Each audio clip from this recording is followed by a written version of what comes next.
Welcome back to the sweatshop. In today's video, we're going to be working on this 2013 Dodge Grand Caravan. What we're doing in today's video is we're going to be replacing the lower oil pan on many modern day vehicles. These things rot to hell. This one is no exception. It's got about 235,000 kilometers on it. I'm not sure how many miles that is. I think probably around 160 or something like that. But anyhow, this thing's lived its life up here in Canada, and I don't believe that oil pan's ever been replaced. So she's pretty rotted. It's not leaking yet, luckily, but you'll see exactly what it looks like and why you should replace yours. I actually did a video on a vehicle that had the exact same engine, I think from a different year, Caravan, and yeah, pain in the ass to get the bolts out. But other than that, worst case is that your pan's leaking consistently. So you don't want to get to a point where it starts to leak. There really is no patching it. Just replace the oil pan. Bite the bullet and get a decent pan. Mopar pans aren't that expensive. The original Dodge one, I think, was like $180 or $190 or something like that. Which, they kind of gouge you. But from what I find, they tend to be a bit better coated than the aftermarket stuff, and they last a bit longer. Or you could just get an aftermarket pan and coat it with another paint, or you can get it powder coated, and then you'll probably never end up replacing it again, which would be nice. But nonetheless, this is our pan here. What you will need on top of doing the pan is an oil filter, because you'll also be performing an oil change. The Mopar one was cheap at my local supplier, so we got that.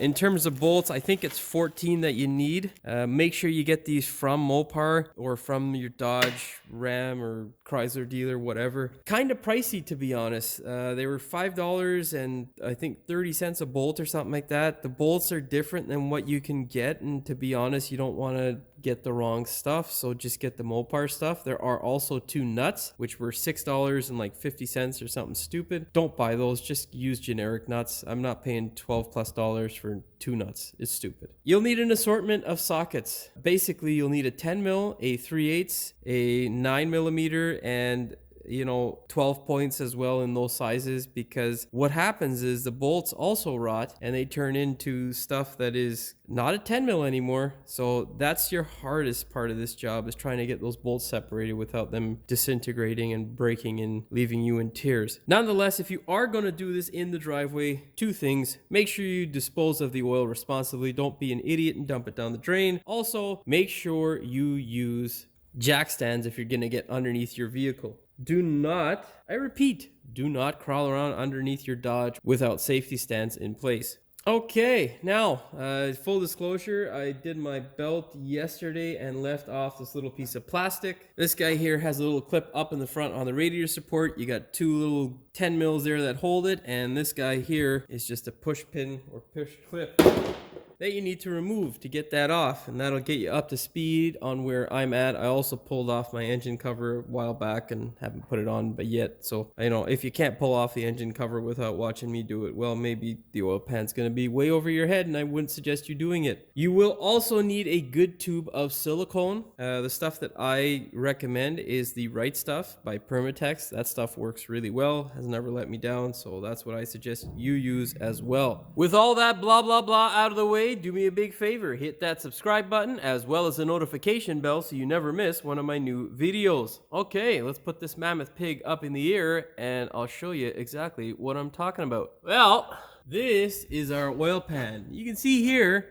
not too bad on this side. Well, that's because our shield usually sits right here and kind of protects it. Chrysler didn't feel so generous when it came to this portion of the oil pan. There is no shield that exists in this region here. There is just sand, salt, grit, crap, and whatnot that poke a hole in this, very expensive painted finish here. Which leaves you with, it leaves you with this. A whole bunch of rust. Now, luckily, our pan isn't leaking like the last one that we got. However, this does get to the point where it leaks, and you do not want to get to that point. So if your pan looks like this, it's up to you, of course, when you want to go ahead and replace it. I would always suggest replacing it sooner rather than later. Reason being is because you don't want to have your 3.6, which is already a craptacular motor, die on you. It's just stupidly expensive.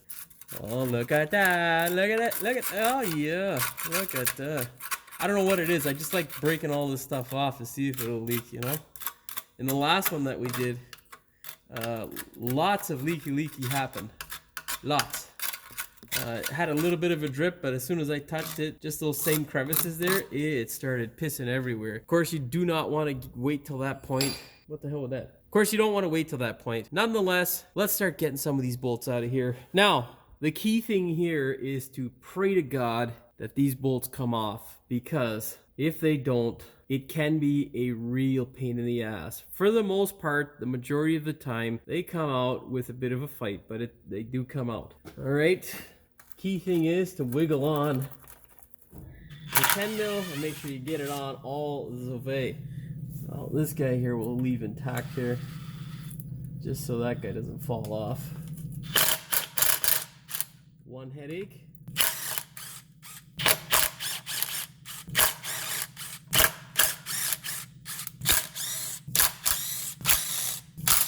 Now here's the other nut. We're just gonna loosen it up a bit, and there you go. Now I'm gonna get a 3/8 socket. We'll pull that guy out.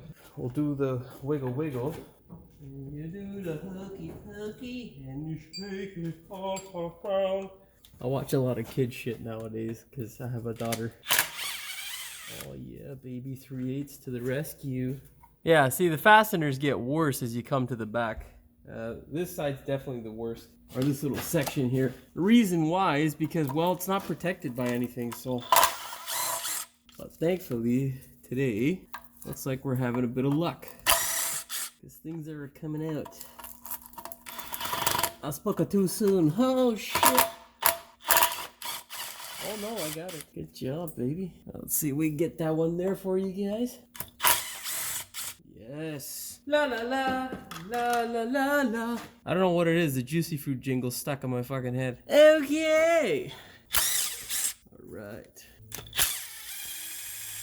I don't know why, but the original here, or this guy here, I don't know if it was replaced, but it is bigger than the new replacement pan. Looks like it's a 16, I think. Yeah.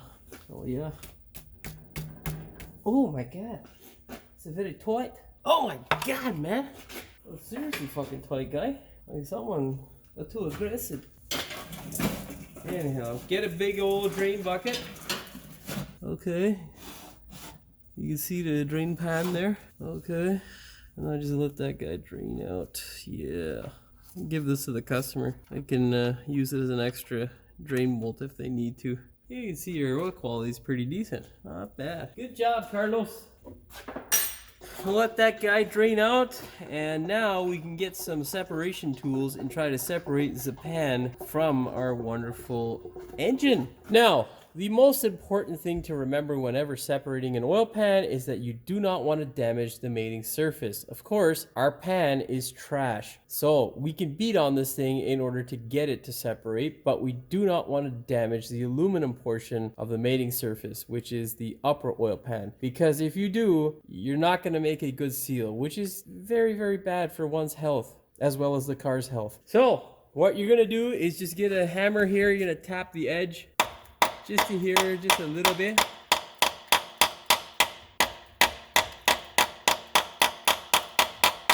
When you start tapping the edge like that, it'll drag this corner down just a bit, and then it makes it a little bit easier to sneak in there with a separation tool. Now I got my little metal piece here, which should do a decent job of separating this guy here, but be very, very careful. Like I say, you don't want to damage,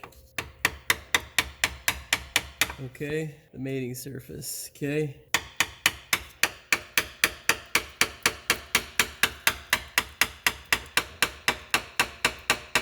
All right, and now you get in a nice piece of plastic, like so, and do the tap-tappa.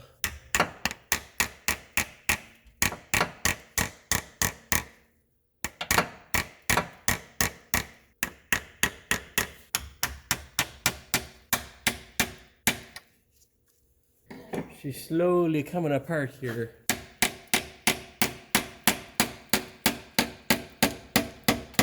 Okay, now you'll remember, if your memory works, that we had those two nuts holding up our pan. Well, that's exactly why we want those nuts holding up our pan.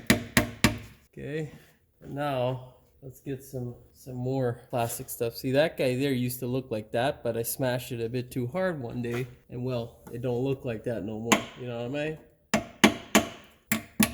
Come on, come on! Damn it.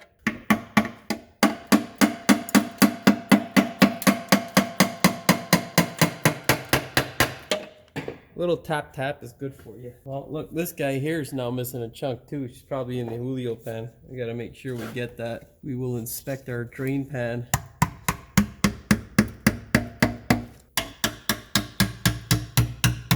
Oh yeah, that's what I'm talking about right there, guy. Let's go around the corner here. So, we're gonna go around the back.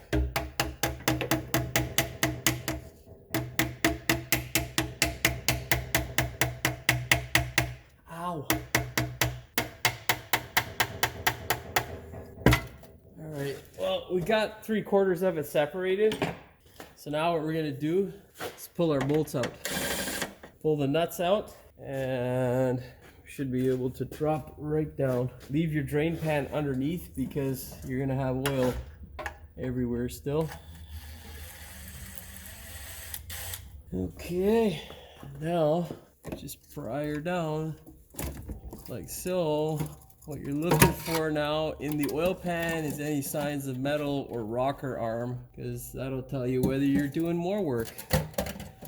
Now, go have a 10-15 minute coffee break and let the oil drain out of the pickup. Alright, found my plastic piece. I don't have to go looking for that shit anymore. And good news on the engine side of things, we have very little metal in the pan. We got a little bit of buildup there. You can see it up in the corner. So that's good. Not terrible for a Chrysler. You pull all this silicone off. We're going to be pulling that off with a scraper anyhow. So okay, so I'm going to show you how to clean this little section here, and then you're going to go around and do it all over the rest of the pan. Make sure you take your time and do not be too aggressive. You do not want to damage the mating surface by etching it aggressively. What you want to do is get yourself a scraper like that, and then you're going to just, you know, scrape off all the nasty crud here, stuff you don't want to end up in your new pan or around the mating surface. And then just hold this guy as flat as possible and do the back and forth till you get rid of all those chunks. All right, like so. Now make sure you do not gouge your mating surface with the scraper. That is also no good. So that is pretty much the portion of the scraper that you need to know about. And then what you need to do is grab a wire wheel and grind away all that disgustingness. All that old silicone needs to disappear. So you can put it on a drill, any of that sort of stuff will work. What you need is a fine wire brush. You do not want something that is extremely coarse. It will destroy your mating surface. Now for this one, you pretty much are good with the wire wheel all the way around from what I can remember, but sometimes you need an assortment, so it's fine.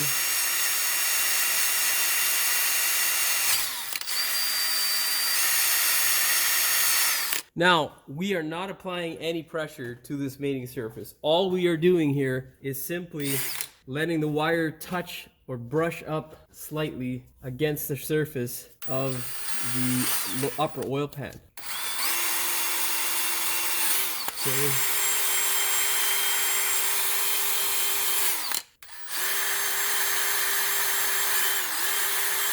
The hardest part, to be honest, is trying not to hook everything. So we got a little bit more crud here we can scrape off. Just a little bit, but just enough to be annoying.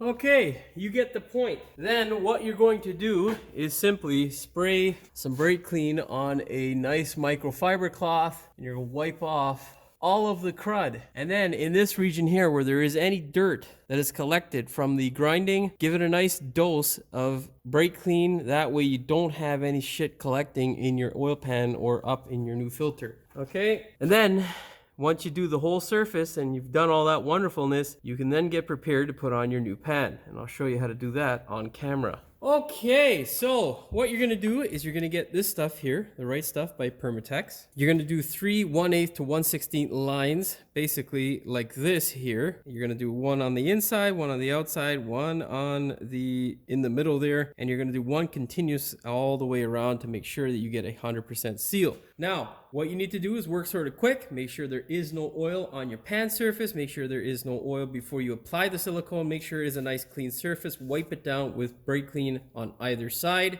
Then get your silicone on. It takes quite a while, to be honest. Make sure you're diligent with it and make sure you get it spread nicely. Now what we're going to do is we're going to go ahead, wipe up the mating surface on the upper oil pan on the engine. Make sure it is oil free, and then we're going to sandwich this guy into place. Make sure you get a couple of bolts to hold it, or a couple of nuts, whatever it is, and you'll be good to go. Okay, we can see a little bit of oil here. Make sure you soak that up, wipe it up inside the engine so you have a little bit more time. And now grab your pan, make sure you put this guy in place nicely. Oh, don't be.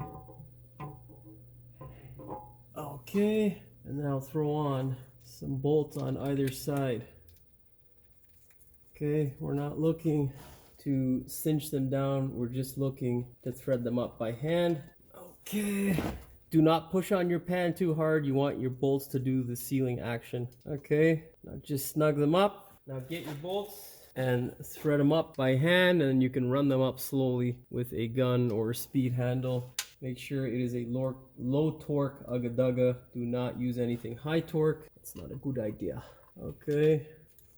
You never want to run these guys up by machine initially, because if you cross thread them, well, an upper oil pan is a hell of a lot harder to change and a lot more expensive. So yeah, don't screw it up. I feel like I'm missing fucking bolts here. Yeah, I'm fucking missing bolts. 1, 2, 3, 4, 5, 6, 7, 8, 9, 10, 11, 12, 13, 14. Oh, for fuck's sakes, I don't think I'm missing one. Looks like I ordered one short. So it's 15 bolts you need for this fucking shit. Whatever, we have one good one still left, so we're okay. Okay, now grab your favorite ugga-dugga tool and just wind them up. Okay.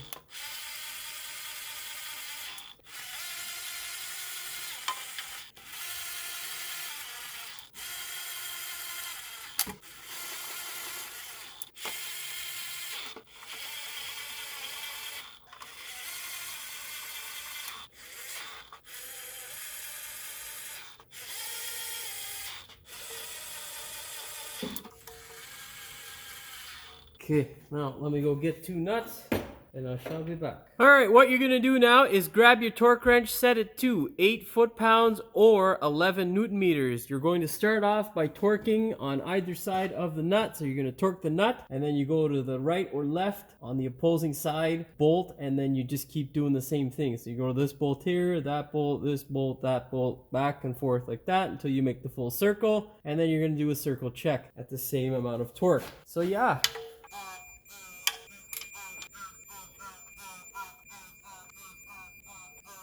Once you've torqued all the fasteners, go around in a circular motion to confirm that you've got them all. Don't kick the camera.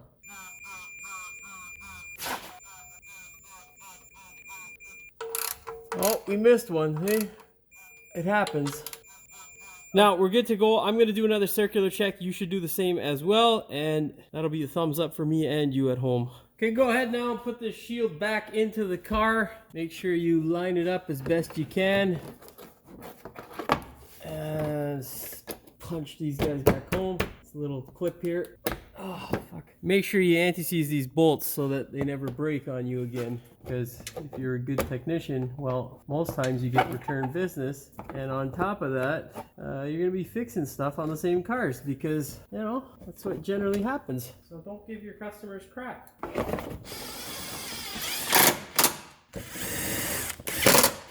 Torque spec is don't fuck it up. Don't forget your little clip either. This guy here. Get fuck in there, guy. Alright, there we go. Yay, Chrysler. Okay, so you can see our wonderful filter up here. You'll need a 24 mil socket to break that guy loose, or a wrench. However, whatever you do, make sure you take your time when taking it apart, because these things are all made out of plastic. It's a piece of crap and it will break relatively easily. So take your time. That being said, you can pull this guy out to make your life easier. Not absolutely necessary. You can do it without doing that as well. Oh my god. Yeah, well, the last guy didn't take the fucking advice that I was giving. Get a little bit bigger ratchet here. That might help. Slowly.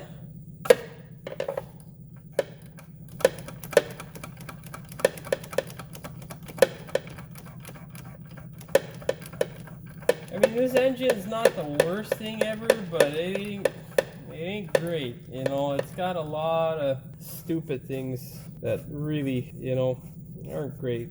Like that oil cooler, that's one of them. There's a few things on these engines. The rocker arms are crap. Most engines nowadays, the camshafts don't seem to know how long they are supposed to work for and just give up prematurely. But although that is usually because of a rocker arm, it's just still a sign of the quality. I'm gonna pull this guy out, okay? I'll just dispose of that guy. We got the Route 19. Route 19 auto parts. No clue what that is. Sounds like some real quality shit. Pull this guy off here like a so. You just wipe it down. You can brake clean it if you want. And then get your nice new filterino, eh? Let's get the whole par stuff out here. I mean Mopar, eh? Oh yeah. Come on, guy. Yanker the bits there. Get that guy out there. But oh, it's a bit fatter than the other. Yeah, it looks a bit fatter. Well, maybe it's in my head. Take that guy there. See that there? Should be made, I think, by Hinkst, isn't it? Chrysler Corporation, genuine part, blah blah blah, Garbagio. Oh, whatever. Thought it was made by Hinkst, but I'm wrong. Oh, what the fuck's wrong with you, guy? Slide in there nicely, guy. It's the way it should be. Okay. Hear that nice little clip, and you're good to go. Now, what you want to do, slide that guy in there. Gently. And thread it on.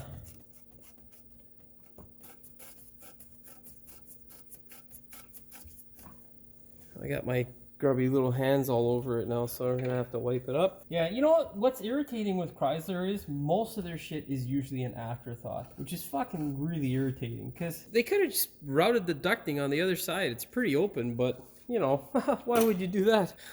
That makes complete sense, that's why. Thread her home, nice and easy.